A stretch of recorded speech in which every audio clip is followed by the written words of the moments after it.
When you think of Bali, you probably picture these serene beaches, the lush rice paddies, that incredible culture. It's pretty much the definition of a dream destination. But lately, if you've been on social media, you're seeing something totally different. Streets that look like rivers and a paradise that is literally underwater. And that leads to this. This is the question on so many people's minds right now. You've dreamed of this trip, you've planned it, and then a natural disaster hits. What do you even do? All of a sudden, those exciting holiday plans have turned into a source of major stress. So to really answer that big question, should we cancel? We've got to first understand what's actually happening on the ground in Bali. We're going to look at just how bad the flooding is, dig into why it happened, and then we'll get to the really crucial advice for anyone who's got a ticket to paradise in their hand. What kicked all this off was a weather event that was just absolutely staggering. The island got hit with a downpour so intense, so fast, that it completely swamped the local infrastructure in just a matter of hours. Okay, let's put a number on this, because it's pretty wild.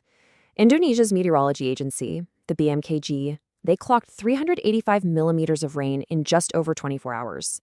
Now, to put that into perspective for you, that's the amount of rain Bali usually gets in an entire month. A whole month's worth of rain in one day. And sadly, this wasn't just about flooded streets or, travel headaches. This weather had a devastating human cost. The Bali Provincial Disaster Mitigation Agency, also known as the BPBD, confirmed that the floods and the landslides that came with them tragically resulted in 17 deaths. And if you're a traveler, the impact was felt right in the heart of things. The flooding was concentrated in some of Bali's most famous, most popular tourist spots.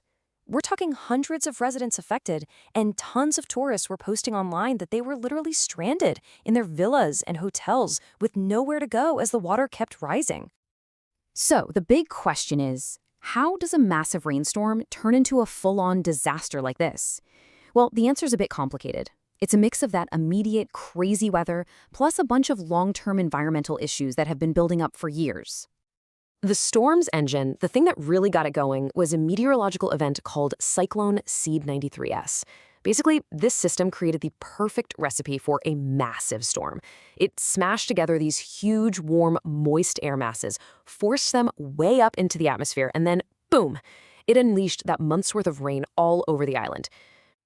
But here's the thing. That cyclone was only one piece of the puzzle. It hit an island that was already incredibly vulnerable. You can think of it as a three-part problem. First, you've got the extreme weather. Second, you've got years and years of rapid development paving over green spaces like rice paddies that used to soak up all that water.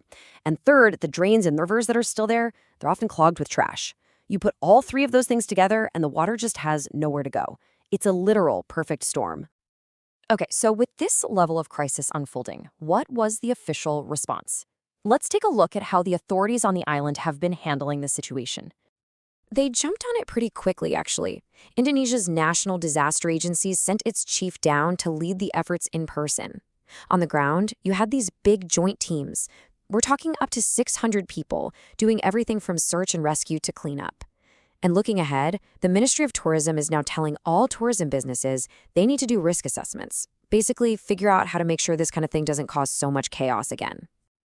All right, this brings us to the practical stuff, the questions that are probably on your mind. If you have a trip booked, or hey, if you're already in Bali, what do you do? How do you deal with this new normal? First things first, and it's a big one, getting in and out of the island. Is Bali's main airport, Ngurah Rai International, even operating?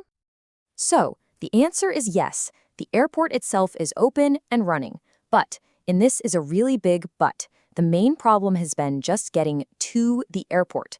The major roads leading to it were completely flooded. We saw stories of travelers having to be evacuated by army trucks just to catch their flights.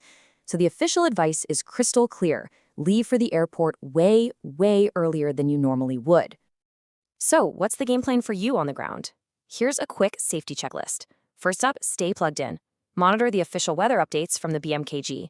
Next, and this is super important, double-check your travel insurance and make sure you're covered for natural disasters.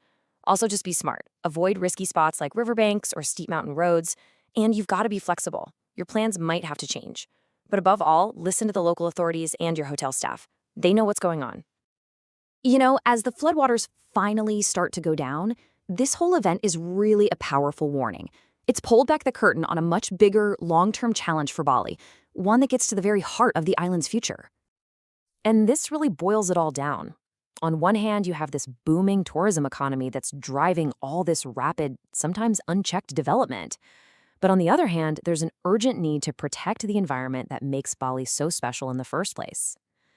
And what this flood did was just scream from the rooftops that right now, that balance is way off.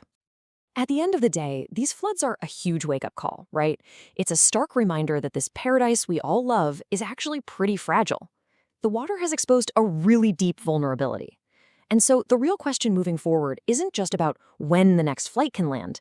It's about how everyone, the government, the local communities, and yeah, even us, the visitors, can work together to protect this incredible place for generations to come.